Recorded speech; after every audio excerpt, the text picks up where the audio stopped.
पाजी सुबह सुबह प्लेट से शुरू करना सबसे अच्छा होता है पाजी, थोड़ी सुस्ती दूर होती है, खाना जब होता है पेट में तो सब अच्छा रहता है ना जी।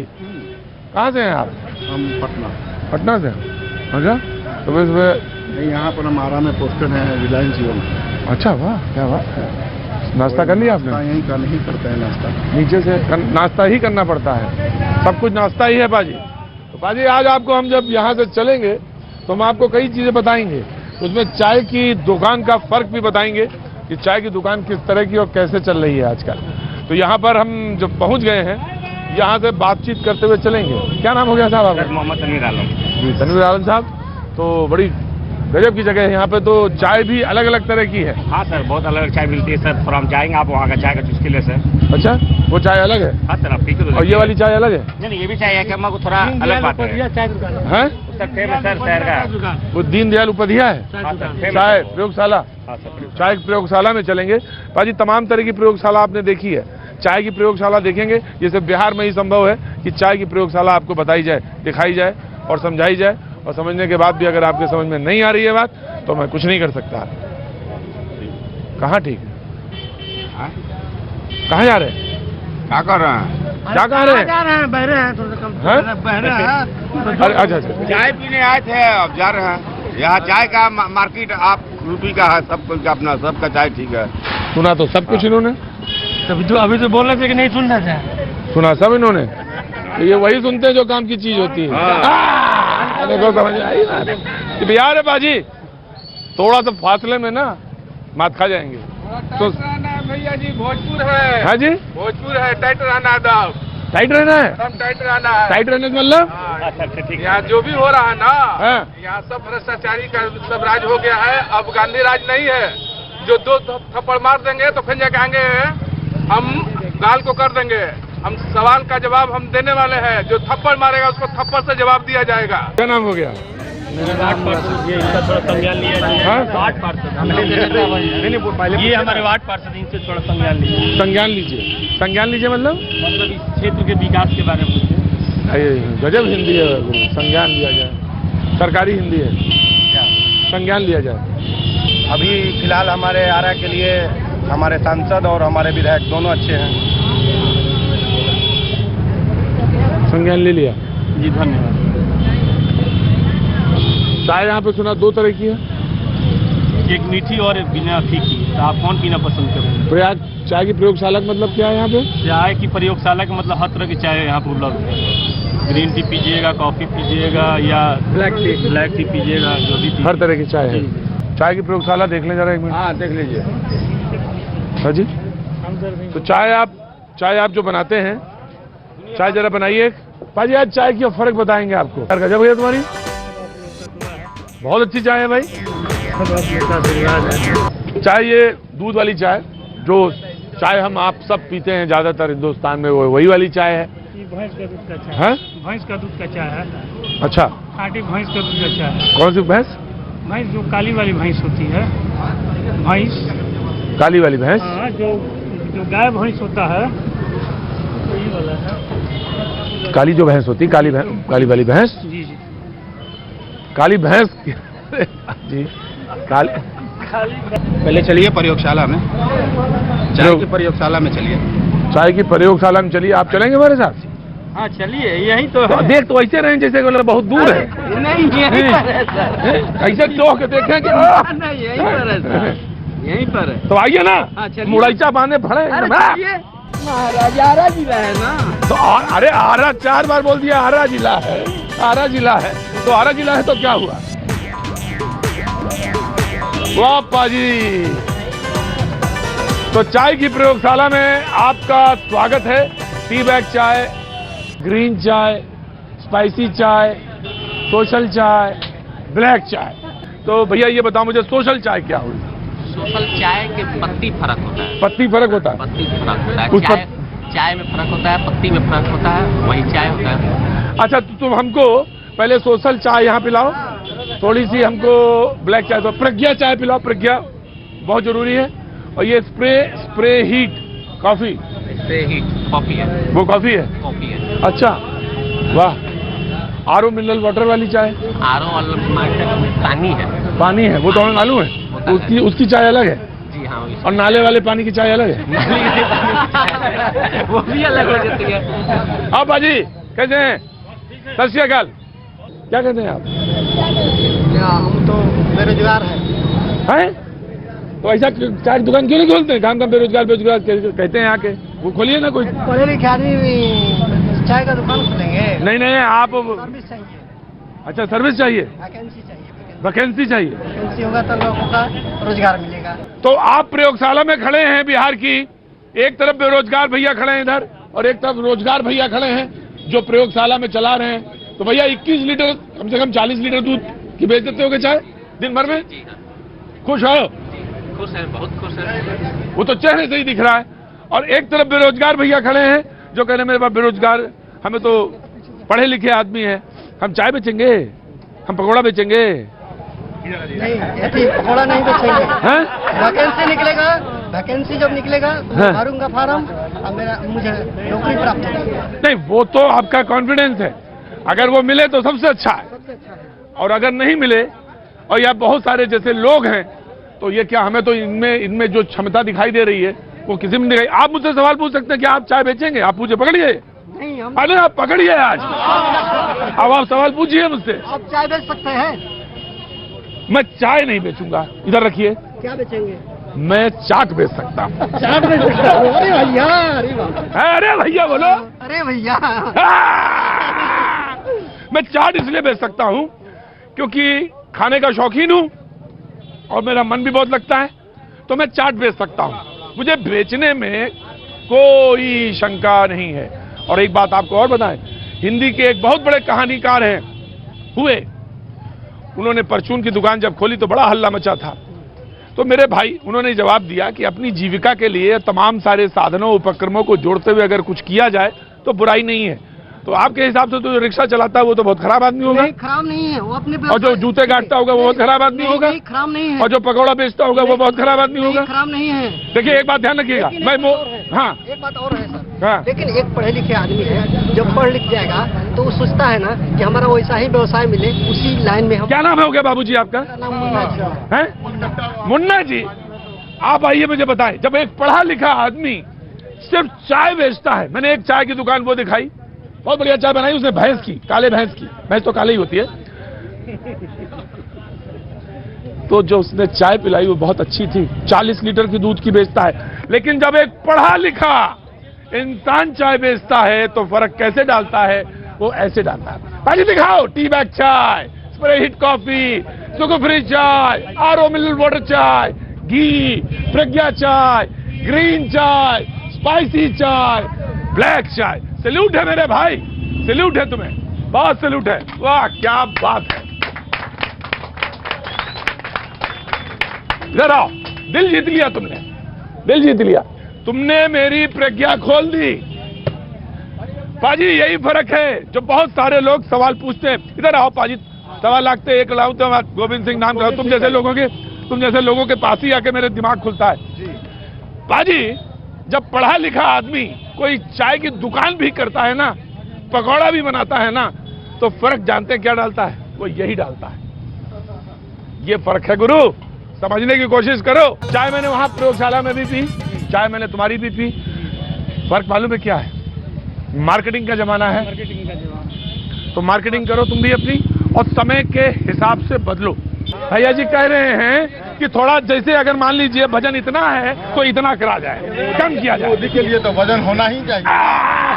मैंने वजन कम करिए। देखिए, हर हर मोदी, घर घर मोदी हो गया। क्या चल रहा है आजकल? वही घर घर मोदी, हर मोदी, घर घर मोदी, हर मोदी। हम आपको हमेशा समाचार में देखते हैं, लेकिन जो आँख के सामने आपको देखते हैं फूले समा रहे हैं। रहा बात मोदी योगी नारा, आइए मैं आपको जय माँ काली बखोरापुर वाली, जय माँ काली बखोरापुर वाली, जय माँ काली बखोरापुर वाली, जय हो। जाके वहाँ दे के घूमिए भैया जी। तो मोदी एक ऐसा चीज है कि उसको हराने में कई वंशज लग जाएगा, लेकिन वो हार नहीं पाएंगे। मैं कह रहा हूँ पांडे जी,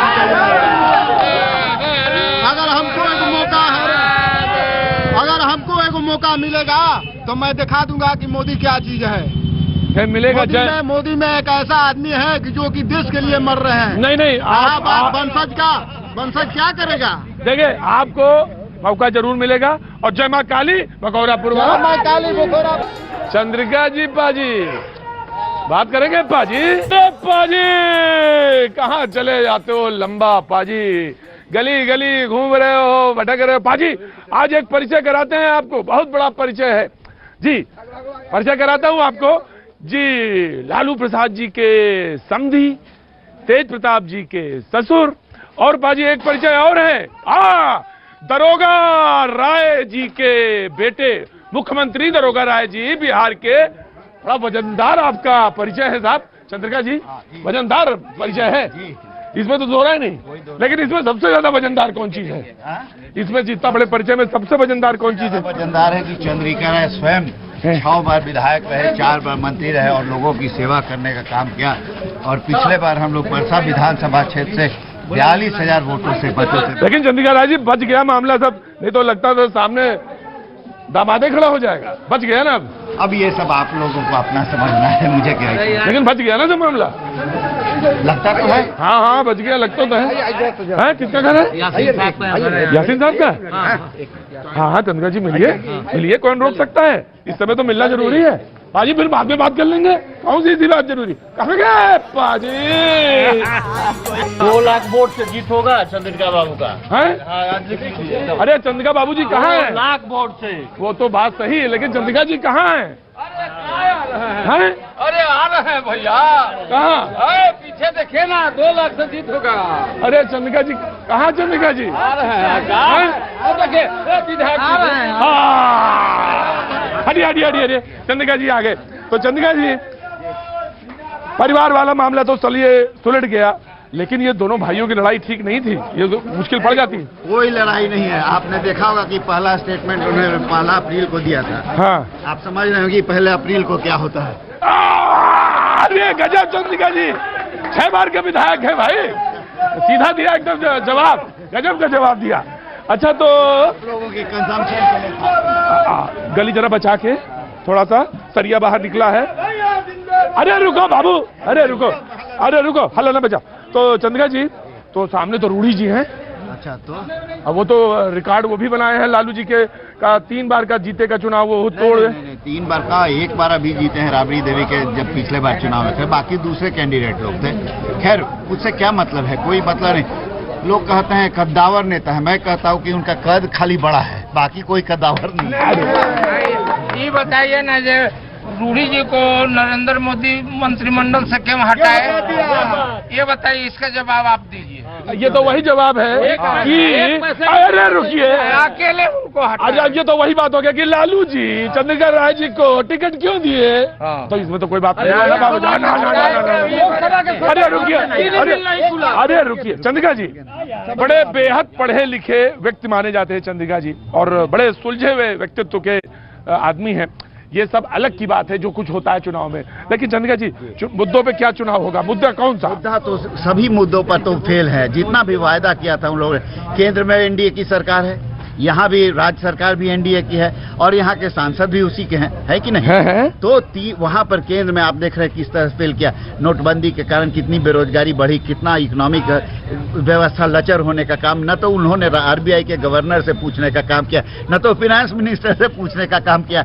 इतना अकल हो गया उनको कि उन्होंने नोटबंदी लागू कर पूरे देश की अर्थव्यवस्था को चौपट करने का काम किया। मुद्दा वो है। दूसरा पूरा सोर्स लगा दो, एकदम धर के मक्खन लगाए पड़े। अरे रुको, दूसरा बेरोजगारी के आप देख रहे हैं कि आप गवर्नमेंट की ही एजेंसी का इंफॉर्मेशन है, स्टैटिस्टिक्स है, कितनी बेरोजगारी बढ़ी है। स्वतंत्रता के बाद से उतनी बेरोजगारी कभी नहीं बढ़ी है, और इन्होंने 2 करोड़ प्रति वर्ष इन्होंने नौकरी देने का काम करने। अच्छा, आपने कहा जिसकी संख्या, मैनिफेस्टो जो आया है, जिसकी जितनी संख्या भारी उसको उतना प्रतिशत reservation. Every action has a reaction, equal and opposite reaction. आप समझ रहे हैं ना बात को? इन लोगों ने सारे संविधान को और सारे जो बेसिक स्ट्रक्चर ऑफ कॉन्स्टिट्यूशन को तोड़ करके 10% देने का काम किया है सवर्ण के पिछड़ों को। मैं पिछड़ों के, मैं जो गरीब हैं उनके विरुद्ध नहीं हूँ। मैं जिस तरह से बिना टारगेट किए हुए कि कौन सा किन लोगों को मिलेगा, 8 लाख रुपया सालाना वाले गरीब हैं क्या? 8 बीघा जमीन वाले गरीब हैं क्या? इन लोगों को मिलेगा क्या? जब ये मर्यादा तोड़ेंगे, मगर मर्यादा लांघेंगे तो हम भी मर्यादा तोड़ेंगे। नहीं, मर्यादा नहीं तोड़ेंगे। हाँ। ये उन लोगों का राइट था। जितना सज्जन अच्छा ये बताइए राय साहब एक जवाब दीजिए, क्या सवर्णों को नहीं मिलना चाहिए? नहीं, मैंने कहा ना कि सवर्णों के गरीबों को मिलना चाहिए। हाँ। मैं टारगेट करना होगा ना कि कौन गरीब है। 8 लाख रुपया कमाने वाला सालाना गरीब है क्या? 8 बीघा जमीन, यहाँ तो अच्छे लोगों के पास 8 बीघा जमीन है। अच्छा एक जवाब दीजिए, जो 12,000 रुपया महीना जिसको देने जा रहे हैं, यानी 72,000 रुपया साल, जी हाँ, जी हाँ। तो वो गरीब होंगे या नहीं? उनके बच्चों को मिलेगा कि नहीं मिलेगा? नहीं, वो फिर से सारे लोग मिल करके उसको डिसाइड करें किन सेक्शन को मिलना चाहिए। ऐसा ना हो कि जो गरीब सेक्शन है उससे ज्यादा मिलने तो यानी आप कह रहे हैं कि आरक्षण वाली पॉलिसी की समीक्षा होनी चाहिए एक बार फिर से? आरक्षण की समीक्षा मैंने कब कहा? सारे नियम बता दिए गए थे कि 50% आरक्षण से बेसी नहीं बढ़ना है। इन लोगों ने क्या मर्यादा का पालन किया? क्या? लेकिन नीतीश बाबू ने कहा, सुशासन बाबू की वो देखिए उन्होंने शराबबंदी कर दी। देखिए शराबबंदी में मैं भी साथ था, उस समय मैं कैबिनेट मिनिस्टर था, उस समय मैं भी साथ था। मगर हम लोगों ने उन्होंने प्रॉमिस किया था खाली नियम बनाने से नहीं होगा, जन चेतना जागृत करना होगा। मैं उस दिन आप तो साथ छोड़ के चल दिए। नहीं, साथ उन्होंने छोड़ा कि हमने छोड़ा? हमको तो हटा दिया गया। उन्होंने विश्वासघात किया, हमने कहाँ छोड़ा उनको? वो तो उन्होंने छोड़ा ना, मेरे पीठ में चूड़ा भोंकने का काम किया, विश्वासघात काम करने का काम किया। तो मैं उस दिन आ रहा था एयरपोर्ट से, 1 घंटे पूरा पटना में ने गाड़ी दौड़ाया कि देखूं भाई क्या प्रचार प्रसार हो रहा है शराबबंदी के बारे में। मुझे एक पोस्टर तक नहीं नजर आया। ये क्या जन चेतना जागृत करने का काम करेंगे? बिना जन चेतना के कुछ नहीं हो सकता है शराबबंदी। और जब तक शराब पीने वाले रहेंगे, जब तक जन चेतना नहीं जागृत कीजिएगा, तब तक पिलाने वाले गलत आदमी मिल ही जाएंगे। समझाते ये बहुत अच्छा है, लेकिन ये परिवार में सबको समझा पाएंगे कि नहीं, ये बात बड़ा है। एक बात आपको मैं समझा देना चाहता हूँ, परिवार की बात को परिवार में ही रहने दें कृपया, नहीं तो बहुत सवाल मोदी जी के बारे में पूछे जा सकते हैं, बहुत बार रूढ़ी जी के बारे में पूछे जा सकते हैं, अब बहुत बात नीतीश। थोड़ा तीखा बना दीजिए। अरे पाजी छपरा में है तो सत्तू को भी जरा कलरफुल बना दीजिए। पाजी इसमें प्याज, मिर्चा, हरा मिर्चा, लाल मिर्चा और को क्या डाल दिए? डाले हैं नमक, नींबू, काला नमक है, मिर्चा है, प्याज है, सब कुछ है, टमाटर है, सब कुछ भी है पाजी, सब कुछ है। बिहार में सब कुछ भी मिलता है, एक नया तरह का आइटम होता है सब कुछ। पाजी वो सब बिहार में है, जिसको आप नहीं जान पाएंगे। देसी है,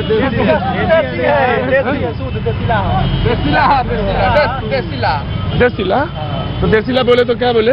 मतलब बिहार का है, प्रसिद्ध शरबत है बिहार का, पी लीजिए, खा लीजिए। इसके बाद बीजेपी की सरकार रहेगी और मोदी सरकार जरूर जीतेंगे इस बार। बिहार से भी बहुत बहुमत से जीतेंगे मोदी सरकार। बहुत विकास हुआ है पहले से, छपरा का विकास हुआ है पहले से। बिजली, पानी, सड़क, हर चीज, हर व्यवस्था यहाँ पे सुदृढ़ है बिहार के लिए, छपरा के लिए। बिजली है, पानी है, और क्या चाहिए? सड़क है, बिजली है, पानी है, उज्ज्वला योजना है, उज्ज्वला योजना है, बिजली है, पानी है, सड़क है, नहीं बिजली है, पानी है और सड़क है, बिजली पानी, इंफ्रास्ट्रक्चर है, बिजली पानी नहीं, बिजली पानी, इंफ्रास्ट्रक्चर, उज्ज्वला योजना है, बिजली नहीं। इन्होंने क्या बोला? आपने क्या बोला? बिजली पानी है, बिजली, सड़क, जनधन योजना है। अच्छा सड़क, हम कहे सड़क है, सड़क नहीं, सड़क नहीं, सड़क मतलब सड़क, हम कहे सड़क है, सड़क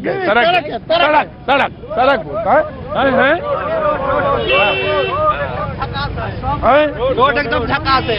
रोड एकदम झकास, झकास बोले तो झकास। बिहार में अभी तक इतना विकास कभी नहीं हुआ था जितना अभी मोदी सरकार में हुआ है।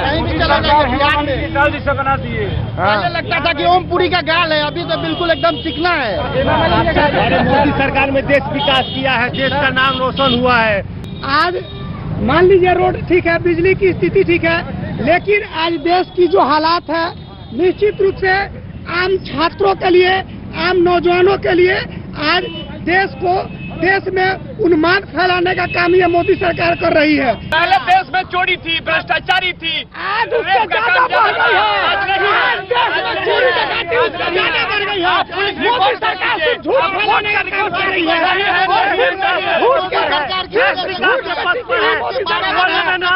आज मोदी सरकार आप कैसे कहते कि हम नहीं छुपा चालेंगे?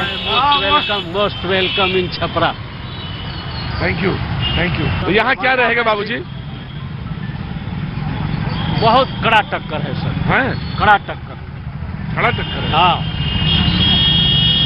देखिए बहुत सारी चीजें यहाँ जातीय समीकरण पर बिहार में चलती हैं, और उस जातीय समीकरण में यहाँ राजपूत और यादव दोनों सारण का डोमिनेटेड क्लास है। और कभी अब सोनपुर वगैरह जैसे है, सोनपुर में आप अगर इलेक्शन कराते हैं तो यादवों और राजपूतों का ऐसा वहाँ वोटिंग का परसेंटेज है कि आपको बता दें कि कोई जीत हार भी करेगा तो उसका मार्जिन 4000 से अधिक नहीं जाएगा। तो यादव और राजपूत, हाँ, ये दोनों एकदम, दोनों यहाँ के एकदम आप सोच लीजिए 3.5 लाख वोटर हैं, आमने सामने है, आमने सामने हैं। जो जातिकरण है यादव या राजपूत का, बाकी जात कहाँ गया? वही तो मेन है, वही मेन है, वही मेन है, वही तय कर देगा किसको किधर कर देना है। तो आप क्या हो गए? आप क्या हो गए? हम जाति का साव है। साव। देखिए बाजी, जब आप बिहार में होते हैं, यूपी में होते हैं, वैसे तो कहीं हिंदुस्तान में हो, जाति नहीं छूटती, तो इतना तेज कटाव है बिहार में। सर यही लिट्टी चोखा का दुकान है। हाँ? लिट्टी चोखा का, लिट्टी चोखा का दुकान है। तो अब यही तय करेगा कि क्या होगा। आपका हम न्यूज देखते हैं, क्वेश्चन पूछिए तो उसका जवाब देना। क्वेश्चन हमें कोई आता ही नहीं, चश्मे से नीचे से क्या दिखता है और क्या आर पार है, सब बताइए। कहने का मतलब है, देखिए जब राजनीति आती है, जब चुनाव आती है तो सभी पार्टियां आपके घर पे पहुंचती है, उससे पहले कोई पार्टियां नहीं आती है। और शिक्षा का यहाँ व्यवस्था देखा जाए तो बहुत ही खराब है। अगर मैं यहाँ के यूनिवर्सिटी का बात करूँ, जेपी यूनिवर्सिटी का, तो बहुत हालात बदतर है। यहाँ एजुकेशन पर कोई ध्यान नहीं देता है। यहाँ की यूनिवर्सिटी है जो अभी 4 साल पीछे चल रही है। हम आपके थ्रू चाहेंगे कि यहाँ 4 साल पीछे, 4 साल पीछे चल रही है यहाँ की यूनिवर्सिटी। हम आपके थ्रू चाहेंगे कि यहाँ के बच्चों के भविष्य के लिए कम से कम इस यूनिवर्सिटी पे ध्यान दिया जाए। यहाँ बीजेपी के MLC भी है, सांसद भी है और विधायक भी है। अपडेट ले रहे हैं, क्या होना चाहिए बताइए आप, क्या होना चाहिए? होना तो यही चाहिए कि मोदी 5 साल रहे, अच्छा काम किए, और फिर 5 साल इस बार बदल के देखते हैं। इस बार एक बार और मोदी सरकार। नहीं, इस बार बदल के देखते हैं। मोदी सरकार, बदलते हैं जी। मोदी सरकार। अरे राहुल, मोदी, राहुल, मोदी, राहुल, मोदी। जो आदमी राजपूत और यादव तय करेगा मामला। नहीं, यह सब जात तय करेगा। हम लोग मोदी के मतलब रेगुलर नहीं है। मोदी हाँ, मोदी जी का ही लहर है। मोदी जी का लहर है, लहर, पूरे देश में लहर है। लहर है लहर, मोदी जी का लहर है। लोग कह रहे थे इस बार लहर नहीं है। ना, मोदी जी का लहर है मोदी जी का। और पूरा देश जो है सो मोदी की तरफ देख रहा है। मोदी जी की तरफ देख रहा है पूरा देश देख रहा है। हित में मोदी जी। जी हाँ, मोदी देश हित में मोदी जी। तो पाजी, सवाल दरअसल ये है कि ये ऐसा ही था या कुछ बदला है अभी चुनाव मोदी जी की तरफ? पहले ऐसा नहीं था, ये जो हुआ उसके बाद कुछ बदला? बदला है? पुलवामा से ये रिजल्ट आ रहा है। पुलवामा से रिजल्ट आ रहा है। लोग कह रहे हैं महागठबंधन का जो वोटर है वो साइलेंट है। साइलेंट नहीं है। साइलेंट नहीं है? साइलेंट नहीं, लेकिन महागठबंधन का नेता कौन? अरे तो इतने बड़े बड़े नेता हैं वहाँ, तो सभी नेता हैं वहाँ। डिक्लेयर नहीं हो पाया ना, डिक्लेयर नहीं हो पाया कौन नेता बनेगा। आप नेता हैं तो आप बोलिए ना कि हम नेता हैं, हम बनेंगे प्रधानमंत्री। हाँ, उधर मायावती जी भी कह रही हैं, ममता जी भी कह रही हैं, कर रही हैं, वो सब लोग कह रहे हैं कि हम बनेंगे। अब किसको बनाया जाए? 4 साल में कांग्रेस ने क्या किया? देश को लूटा है। जब आती है, जब देश को लूटती है कांग्रेस। अभी अभिनंदन जो है। हाँ, बोलो भैया। जो लोग ये कहते हैं कि हिंदुस्तान में कांग्रेस की सरकार 60 साल से रही है और उसने क्या किया है, तो अभी मैं उनको बता दूं कि अभी हाल ही में अभी जेनेवा समिट हुआ था, जिसमें अपनी विदेश मंत्री सुषमा स्वराज गई हुई थी। और वहां जाने के बाद उन्होंने ये डिफरेंशिएट किया कि हिंदुस्तान और पाकिस्तान दोनों एक ही वक्त में आजाद हुआ था। और पाकिस्तान कहाँ है आज के डेट में, और हिंदुस्तान में कितना डेवलपमेंट है कि इंजीनियरिंग कितने कॉलेज खुल गए, एम्स कितने खुल गए, कितने मेडिकल कॉलेज खुल गए, कितना जवाब मिला आपको? कितने किलोमीटर रोड मिल गया जवाब? अगर आप डिफरेंशिएट करो तो आपको पता चलेगा कि ये कांग्रेस की सरकार थी जिसने कितना डेवलपमेंट किया है। जी, आप क्या कह रहे थे? हाँ, अभी भाई साहब ने अभी बोले हैं कि इंजीनियरिंग कॉलेज और मेडिकल कॉलेज ये कांग्रेस के सरकार में मगर मैं जानना चाहता हूँ, अगर बिहार में रहते हैं तो 6 फीट चौड़ा रोड पे चलते होंगे। कांग्रेस के सरकार में 6 फीट चौड़ा के रोड मेन रोड पे चलते थे और लाइन बिहार में 2 घंटा रहती थी और कांग्रेस की सरकार में। और सबसे दुखद ये है कि 6,000 रुपया लेकर संकल्प लेकर कांग्रेस सरकार आई है इस चुनाव में, और मैं पूछना चाहता हूं कि 6,000 रुपया कहां से देंगे? देंगे कहां से?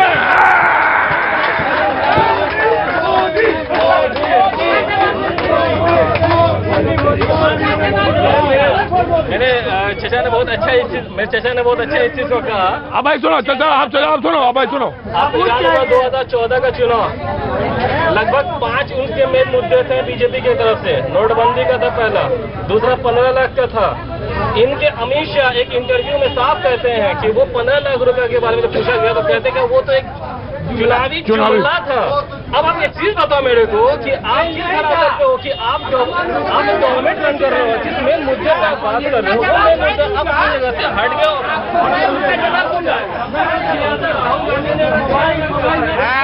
अभी जो बोला है 2014 की बात, शायद अगर छपरा में है तो जितने निम्न वर्ग के परिवार के बैंक में जब ऐसे खाता खोलने के लिए वो जाते थे तब बैंकर्स बेला देता था।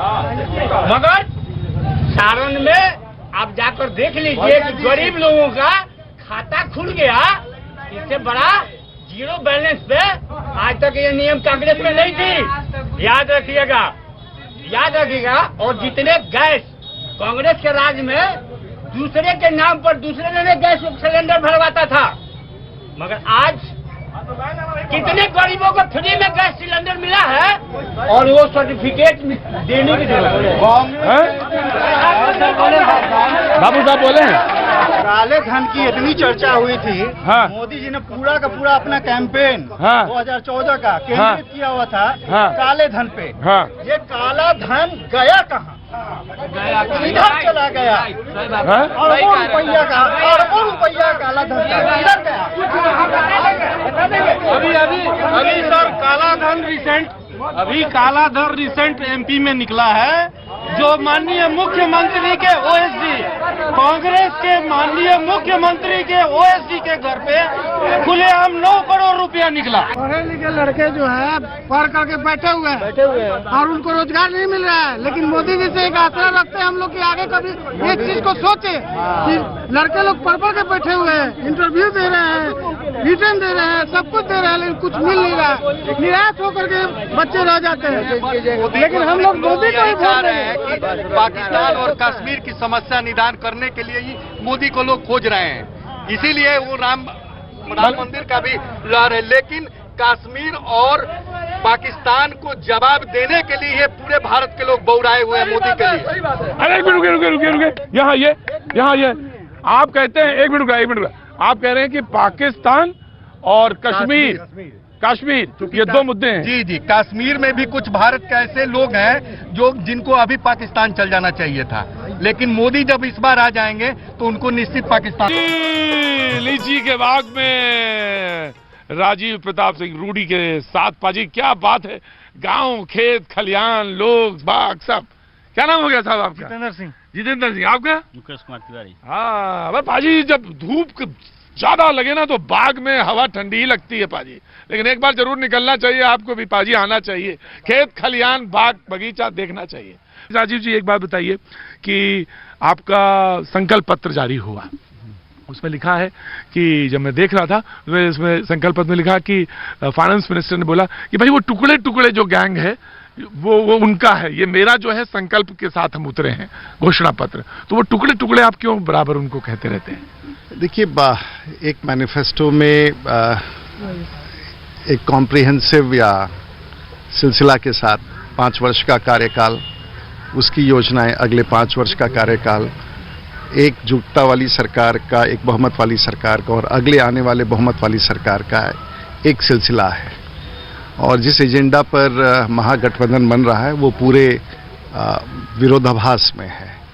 उनका ना एजेंडा पहले था, ना उनका कोई कॉमन एजेंडा आगे है, हर नेता उसका एजेंडा उसमें है और हर नेता के एजेंडे पर उनका एजेंडा है। तो शायद हमारा ऐसा नहीं है, यही फर्क वो समझाने का कोशिश कर रहे हैं। मतलब आप ये कह रहे हैं कि भाई मेरा तो प्रधानमंत्री तय है लेकिन उनका प्रधानमंत्री तय नहीं है। ऐसा स्वाभाविक तौर से अभी तक तो घोषणा नहीं हुआ है उनका प्रधानमंत्री कौन है। अभी उनका एक रैली हुआ था वहाँ कलकत्ता में, तो परेड ग्राउंड में जो रैली हुआ था तो ममता जी ने आयोजित किया था, उसमें सब लोग आए थे। वो देवेगौड़ा भी शायद थे उसमें, अखिलेश जी भी थे, उनके सब लोग चुनावी माहौल बनने से ठीक पहले जी। फिर उत्तर प्रदेश में गए, वहाँ अखिलेश जी और मायावती जी ने कहा कि अब आप अलग रहिए जरा। तो इसी प्रकार से हर जगह रहा है। तो पता नहीं कौन सी राजनीतिक पार्टी है, कहाँ है उनका गठबंधन। तो मुझे नहीं लगता है कि प्रधानमंत्री नरेंद्र मोदी के सामने कोई विकल्प अभी भारत के सामने है, और हमारे पास तो एक अच्छा विकल्प है। मुझे मालूम है ये भी कि वक्त बहुत कीमती है पाजी। इस समय चुनाव में नेता के पास कुछ नहीं है तो वो यही है कि वक्त नहीं है। क्यों भाई, सही कहा कि नहीं? धीरे धीरे बोल रहे हैं, क्या थक गए हैं आप लोग भी लग रहा है? हाँ, ऐसा ही रहते हैं। एकदम सही बात है। हाँ, मुझे मालूम है बिहार का आदमी कभी नहीं थकता बाजी। लगे इसमें भी खासकर छपरा की। अरे बाजी, ये बात सच है कि आपने पूरा देश देख लिया लेकिन छपरा नहीं देखा तो समझ लीजिए कुछ नहीं देखा। कुछ नहीं। गजब है भाई, गजब है। लोग कह रहे हैं कि इस बार आप लालू जी का रिकॉर्ड तोड़ देंगे। नहीं, वो जनता तय करती है, कोई वो लोग तय करते हैं। वो तो बिल्कुल ही उचित नहीं होगा। और मुझे लगता है कि इस बार शायद पिछले बार से ज्यादा लोगों ने मन बना लिया है। पका हुआ नेता पाजी, कहाँ जाते हो कैमरा लेके, इधर आओ। पका हुआ जो नेता होता है वो यूं ही बोलता है, अपने आप नहीं कहता है। कहता अच्छा ये मुंह जनता के मुंह से कहलाना चाहिए। क्या होगा इस बार भाई? राजीव प्रताप रूडी जीतेंगे, भाजपा भारतीय जनता पार्टी। मार भी खाते हैं आप अगर नेताजी के साथ टहल रहे हैं सुबह से और ना बोलते हैं ये तो कैसे काम चलता? गांव डगर गांव जितवाने के लिए तो टहल रहे हैं। पानी पत्ता कर रहे हैं कि नहीं कर रहे हैं? पानी सब हो रहा है। विरोधी बार बार कहते हैं कि अरे बताइए अगर ये सब ठीक था तो मंत्री पद जी से क्यों हटा दिया गया? वो तो सरकार का निर्णय होता है। शायद प्रधानमंत्री का प्रेरोगेटिव है और उसको कभी चुनौती नहीं देना चाहिए। और इस बीजेपी ने मुझे कितना कुछ दिया है। मैं इसका सांसद 96 में बना, उसके बाद फिर 2099 में जीता। इस पार्टी में भी टिकट कोई साधारण नहीं। मुझे ये मालूम है, मुझे 5 बार टिकट देना, राज्यसभा में लाना, लोकसभा में जीतना। कहीं मैंने चर्चा सुना था कि आपने भी चर्चा की थी कि मेरा सांसद कोष खर्च नहीं हुआ है। हाँ, ये देखिए पाजी, बात सही। कहाँ गए कुछ लोग तो इसमें शामिल रहे होंगे जो कल रहे होंगे। सोम थे कल आप? नहीं थे? अच्छा, कोई बात नहीं। कह रहे थे वो सांसद कोष वापस हो गया। हिंदुस्तान का पहले ऐसे सांसद जिनका सांसद कोष वापस, लेकिन लोगों ने क्लैरिफाई किया था। नहीं, एक तो खासियत ये है कि मैं थोड़ा सा इस मामले में ज्यादा बाकी नेताओं से थोड़ा ज्यादा मैच्योर हूं। तो आज मैं खुलासा नहीं करना चाहता था क्योंकि ये मेरे लिए संकट का कारण बनता। तो लालू जी ने अपने कोष का, जो उनके नेता हैं, उन्होंने 18 करोड़ रुपया मेरे लिए छोड़ दिया था। उन्होंने? हाँ। तो मेरा 25 और 18 कितना हुआ? तो हमने पूरे बिहार में और देश में अगर सांसद कोष का सबसे ज्यादा पैसा खर्च किया है तो 43 करोड़ रुपया मैंने खर्च किया। वो जो कह रहे थे कि खर्च नहीं हुआ है, वो लालू जी का पैसा मैं जल्दी खर्च करने का कोशिश कर रहा था। क्या बात है बाजी, क्या बात है। थैंक यू सो मच बाजी। चलो।